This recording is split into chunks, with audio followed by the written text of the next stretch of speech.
Yo guys, what is going on, and welcome back to another video. Today, as you can tell by the title, I went to Silverstone. I went for the race, and yeah, in this video I'm just going to talk about the race because, let's be fair, it wasn't too good, was it?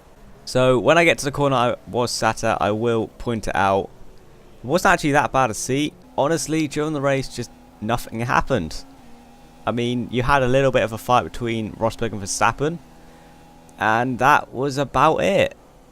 Jenson Button sort of just sat just outside the points for the entire race, and I was actually just sat here in this grandstand here, just there.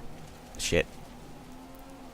So I had a pretty good seat, but obviously the race was started under safety car conditions, and I'll be honest, before the race started it did absolutely chuck it down with rain, but the second the race started, the sun was out, the rain pretty much stopped, it was just damp in a few places, and they easily could have raced. If they raced in, I think it was Canada, was it Canada 2011?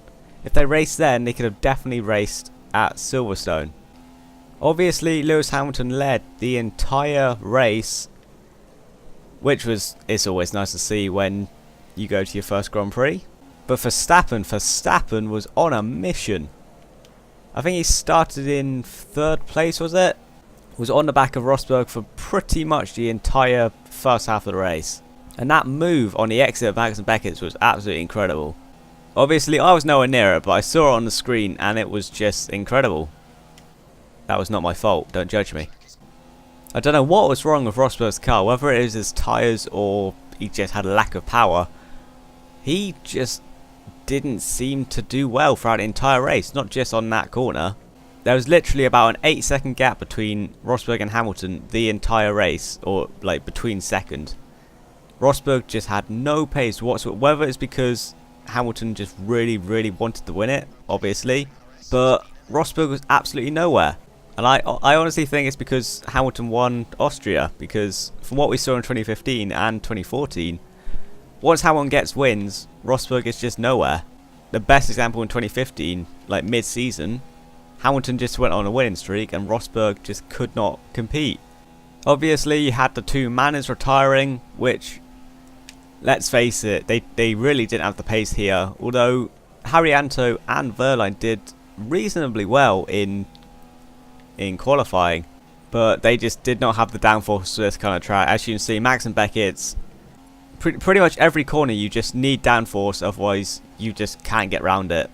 So it's a shame to see them go out after the point in Austria, but I really want Verline to get a better seat. If he doesn't get a better seat in 2016, I'm going to be annoyed, because he is basically Jules Bianchi.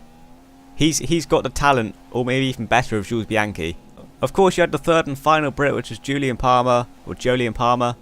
He had a great race, absolutely great. I think he retired, didn't he? I'm pretty sure he retired. So yeah, another great race for Renault.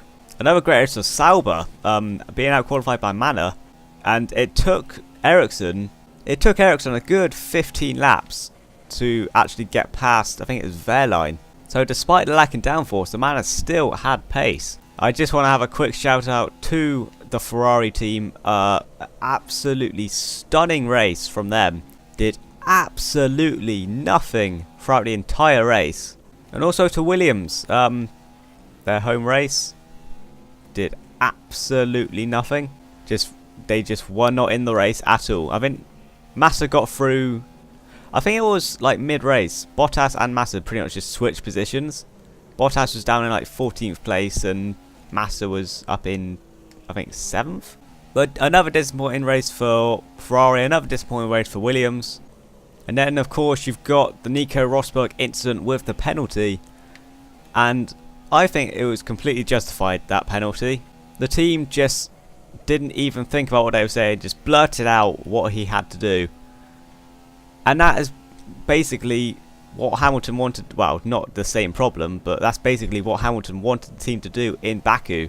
So it was perfectly justified, that penalty. And everyone's saying it's a little bit of a punishment for what happened in Austria. But nevertheless, as it was my first Grand Prix, it wasn't a good race at all. but I enjoyed the experience. It was fun to go. So hopefully you guys enjoyed this video. Don't really know what it was. Just kind of wanted to sit down and talk about my Silverstone experience. And yeah, until next time guys, see ya.